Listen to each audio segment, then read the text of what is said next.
ஸ்ரீயப்பதியான எம்பெருமான் இன்றைய தினம் மாசப்பிறப்பு, திருவோண நட்சத்திரம், ஏகாதசி திதி, இது மூன்றும் அமையப்பெற்ற திருநாள் இன்றைய தினம்.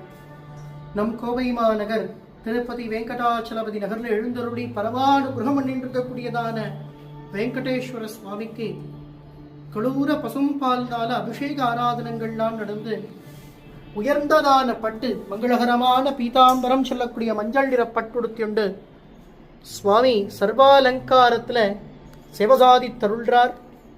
திருப்பதியில் போய் அங்கு பிரார்த்தனையை நிறைவேற்ற இயலாத பக்தாள் இங்கே வந்து பெருமாளை அவாவா பிரார்த்தனையை நிறைவேற்றுறது ரொம்ப விசேஷம். பிரார்த்தனா ஸ்தலம், உத்தியோகம், உயர்ந்த பதவி, சத்புத்திர பாக்யம், விவாகம், வழக்குகளில் ஜெயம், இது போன்ற பிரார்த்தனைக்கு பெருமாளுக்கு இங்கே குளூரா அபிஷேகம் பண்ணுவது, பட்டு சாத்துறது, பெருமாளுக்கு கல்யாண உற்சவம், ஊஞ்சல் சேவையெல்லாம் இங்கே முக்கிய பிரார்த்தனை.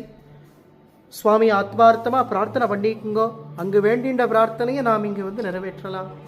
இன்று இரவு 7 மணிக்கு உற்சவமூர்த்தியான மலையப்ப சுவாமி மங்களகிரி என்னும் வாகனத்தில் எழுந்தருளி பெருமாள் திருவீதி புறப்பாடு கண்டருள்றார்.